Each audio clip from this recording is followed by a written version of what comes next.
Salut les clasheurs, bienvenue pour ce premier JT concernant la Hunger Clash League organisé par l'Assoskipic. Ce JT va principalement concerner le récap des performances des joueurs, le résultat des premières journées de tournoi. Bien sûr, la semaine prochaine, on fera un nouveau JT avec les résultats de la deuxième journée et ainsi de suite. Voilà, on va donner un maximum d'informations, sachant que toutes ces informations vont se retrouver sur le site qui va s'afficher ici. Voilà, maintenant. Et ainsi de suite, vous pourrez suivre tout ce qui va concerner ce super tournoi. Sans plus attendre, on va passer maintenant aux résultats et on va essayer de vous donner un maximum d'informations. Voilà, donc là on se retrouve le site internet de l'Assoskipic. Première chose essentielle qu'on va la regarder maintenant tout de suite, ça va être le calendrier. Donc le calendrier concernant les dates sur les phases de poule. Ensuite, vous allez avoir les dates concernant les phases finales et ainsi de suite. Voilà. Donc comme vous pouvez le constater, première journée, deuxième journée, troisième journée, quatrième, 7 journées de phase de poule pour arriver ensuite au 8e, au quart, au demi, troisième place et à la finale. Voilà. Donc pour commencer le 1er avril et ça se termine le 25 juin.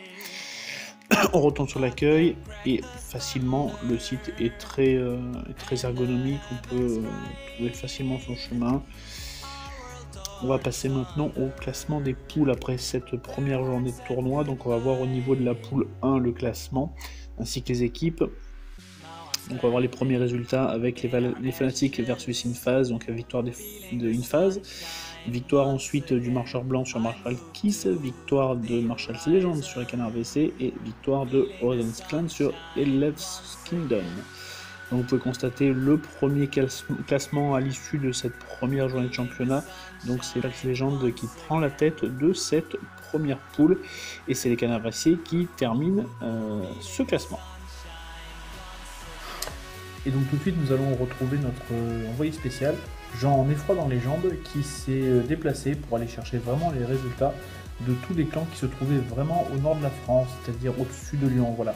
Donc Jean en effroi dans les jambes, qu'en avez-vous pensé? Eh bien, effectivement, mon cher Annette, nous nous retrouvons actuellement dans un froid glacial et polaire où nous avons quand même tout de même réussi à arracher quelques résultats dans les clans qui se trouvaient vraiment au nord du pays. Voilà. Quant à moi, je vous dis à très bientôt. On se retrouve la semaine prochaine pour les nouveaux résultats que nous allons pouvoir vous montrer. Et à très bientôt tout le monde. À vous les studios. Merci beaucoup, j'en ai froid dans les jambes. Donc voilà, vous avez pu suivre vraiment en direct, au plus proche du terrain, la façon dont on peut recueillir les résultats. Allez, tout de suite, on continue sur une nouvelle poule. On arrive donc maintenant sur le classement de cette deuxième poule. Donc comme vous pouvez le voir, victoire de Imperium Fight sur les Furets, victoire de Titan Ghost War sur Imperium M, victoire donc des Aubers sur Liberta et victoire de la Petite École sur les Wombs. Les Aubers par conséquent prennent donc la tête du classement de cette deuxième poule qui se termine par Liberta Comps. Voilà. Tout de suite, nous allons rejoindre notre envoyé spécial dans le sud de la France qui connaît particulièrement bien les Aubers et nous allons tout de suite découvrir son avis sur la question. Oui, donc bonjour Brightstar, vous qui connaissez bien les Aubers, donc quel est votre avis sur la question? Ouais, yo, Draynet. Ouais, t'as vu. Ouais, t'as raison. Trop de la balle. Trop de la balle. Moi, je te dis là, voilà. Ceux-là, là, on va les retrouver. T'es sûr, on va les retrouver en finale. Vas-y, c'est trop clair, mon frère. Je t'y promets, vas-y. Tu verras ce que je te dis. C'est énorme, c'est la bombe de balle. Ouais. Allez, mon frère, je te laisse, vas-y, il faut que j'aille kiffer avec ma meuf là. Ciao. Effectivement, voilà un avis très pertinent qui pourra énormément nous aider dans la suite de ce tournoi. Nous arrivons donc maintenant sur la poule 3, donc on va regarder immédiatement le classement de cette poule. Concernant la première journée, les Black Avengers sur les Cocorico, victoire des Black Avengers, Academy victorieuse sur 50% Sky, 50% Coca. Chaos Soons versus Paranoia, victoire des Paranoia et victoire de Alliance of War sur Shib of Clan. Voilà, donc prenant à la tête de ce classement les Paranoia et pour clôturer les Chaos Soons. Voilà, donc tout de suite nous allons voir notre envoyé spécial Léon Zitron qui va nous dire son avis sur la question concernant donc les paranoïas. Et oui, mon cher Léon Zitron, effectivement, tout le monde se demande concernant ce fabuleux plan, qu'est-ce que vous en pensez? Ça, c'est important. Donnez-nous votre avis. Effectivement, mon ami, nous assistons là maintenant à un classement qui est vraiment sans précédent dans les annales de la Hunger Clash League. C'est tout à fait un clan que nous allons retrouver forcément en finale et moi je vous garantis qu'il va vraiment aller très très loin. Voilà les studios, à vos cognac G et à très bientôt. Merci beaucoup, mon cher Léon Zitron. Nous ne manquerons pas de vous rappeler la semaine prochaine pour avoir effectivement votre avis sur une prochaine guerre. Voilà les amis, tout de suite nous enchaînons avec la prochaine poule. La voici, voilà, la poule 4, enfin la dernière poule, première journée, donc les résultats, Power Family contre les Red Pigeons, victoire de Power Family, victoire également de Odin sur Wars Masters, et victoire aussi de Kakamolok sur Brothers Team, également la victoire de Légendaire SNT sur Pretoria GDC, ce qui permet effectivement à Odin de prendre la tête de ce classement. Et nous retrouvons donc en fin de ce classement les Wars Masters. Voilà les amis. Donc j'espère que vous avez passé un bon moment avec nous, que vous avez pu retrouver toutes les informations dont vous avez besoin grâce à la sauce qui pique, grâce à leur site internet où toutes les informations sont réunies. Je pense que si jamais vous avez des questions, des interrogations ou des doutes ou quoi que ce soit, vous n'avez qu'à vous rendre sur ce site qui va s'afficher encore maintenant, juste à ce moment-là. Voilà, donc là vous avez l'adresse exacte du site pour retrouver toutes les informations concernant ce superbe tournoi, toutes les informations également concernant la façon dont les performeurs sont classés par niveau d'HDV, que ce soit HDV 9, HDV 10 ou HDV 11.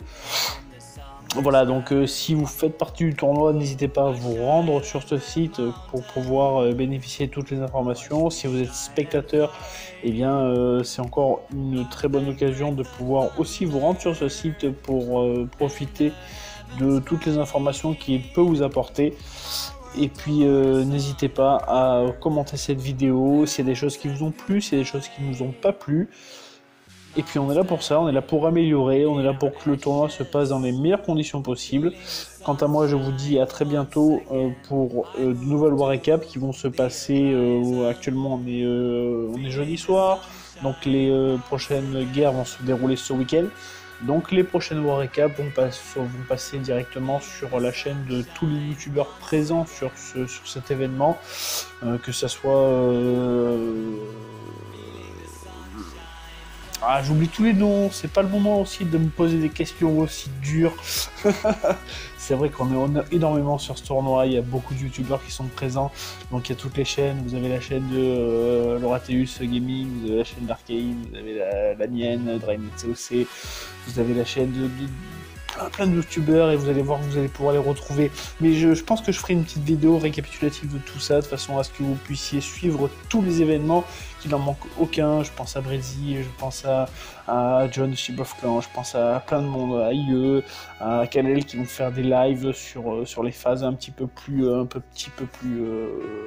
intéressantes, on va dire, les huitièmes, les quarts de finale et ainsi de suite. Donc vraiment il va y avoir plein d'événements intéressants, donc n'hésitez pas à vous abonner à toutes les chaînes de façon à profiter un maximum de toutes ces récaps et pouvoir suivre le tournoi dans les meilleures conditions possibles.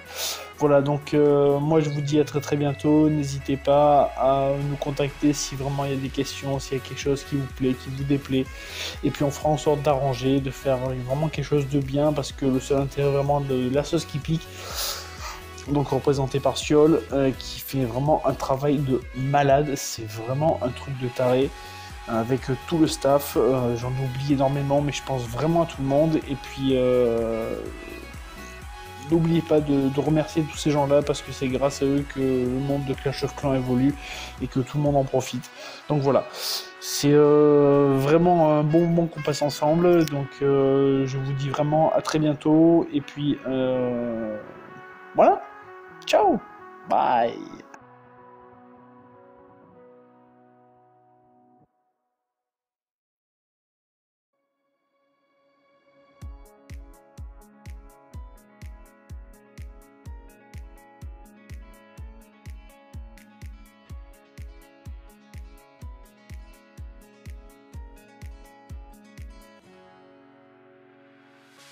The sun lays so brightly up in the summer sky.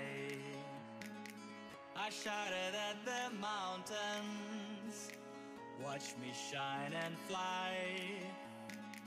But then cracked the thunder, and the heavens cried. Our world torn asunder, her heart said goodbye. Now I'm standing in our ashes, feeling the sunshine once again. I move to the horizon, feeling the sunshine once again. Feeling the sunshine once again. Feeling the sunshine once again. Ah voilà, bah, tous ceux que j'ai oubliés, bah voilà, ils sont marqués là, maintenant là, voilà. On les voit tous, le staff accueil, le staff conseil, le staff de tout le monde, tous ceux qui participent à ce super tournoi, ils sont affichés là, maintenant tout de suite pour vous. Allez, merci avec la chaleur, je vous dis à ciao, bye bye, et à très bientôt. Bye.